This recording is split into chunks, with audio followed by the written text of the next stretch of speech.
Hi, my name is Jeremy, and for the first time in 34 years, I had a group of people call me that recently. Usually, I go by Peg for online and live reality games, or I go by my last name, which is Shrit. I'm 34. I'm from Colorado Springs. I train artificial intelligence. These are all things that I do for a living. Oh, I also gamble. That's very fun and important to notice about me. All right, Survivor is about social strategy and challenges in a broad sort of term. And for me, the one thing that I think I excel the most at is social. Having a large group of people to be able to interact with, you have to understand what they're thinking and how you can make yourself useful for them, as long as they want to use you. That's step one. The first step, they have to want to use you. The second step, you have to want to be used. And so much about Survivor, at least to me, is being willing to be used. The more you can be used, the further you can get the game, the more you can use someone else later on. And it's that social dynamic about figuring out what makes people tick that's just so exciting for me. And that kind of ties in with the strategy. The more social you are, the more information you get.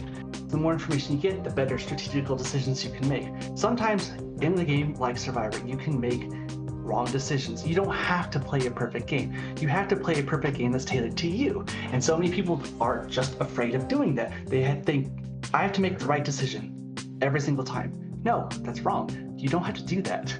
You have to make the right decision for yourself. If you vote incorrectly for a vote, it doesn't matter. As long as you can justify it and be willing to work with whoever else and not really get blood on your hands either way, that's a big win. And as for challenges, well, I'm someone that doesn't value challenges very much.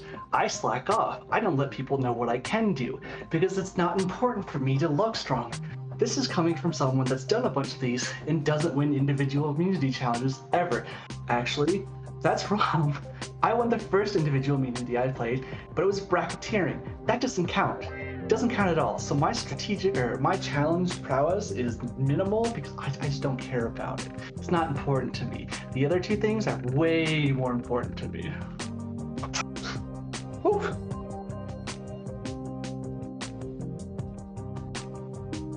The thing I would say I'm the best at challenge-wise is being able to manipulate someone's mind through information that I have. Like, say there's a challenge where it's like a 1v1 and there's like a good case and a bad case, and you have to convince someone either way, whatever way the way you want it to happen is.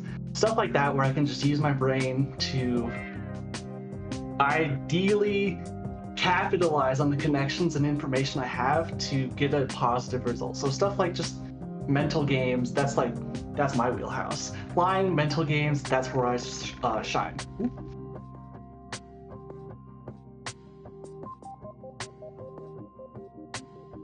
I would say that with my limited knowledge of what resilience is and how different or maybe not different it is to a traditional Survivor format, I can say, again, that not knowing something is also probably a huge strength of mine because people come in with a preconceived knowledge or misconceptions on what to do.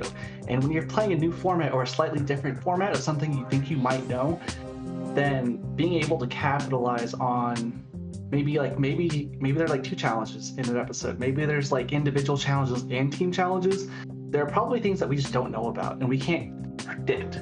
So always being willing to think of everything.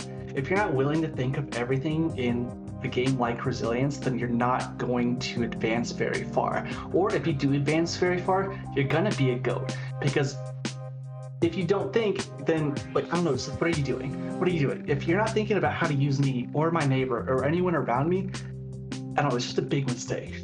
You can play perfect, but you can't play dumb. And you can do both of those things in a game and win, but just focus on what you can do and think about what you can do at all points in the game. And then, I don't know, you'll probably do okay. I don't think I can win because I've won a game like this before, and I think if we played 1,000 of these, I would never be allowed to even sniff the final. Because I don't think that people want to use me. And maybe this is on me. Maybe I have to figure out how to redo it. But I don't think that people ever really think that I don't think I'm part of anyone's plan, which is weird. So I need to figure that out. That's my goal. How do I make people want to use me? So if they can use me, that's great. So I don't think that I don't think I'd win. I could play 1,000 of these. I can make it to the end every single time, and I would never win again. But that's fine, because this is fun, and I enjoy this. So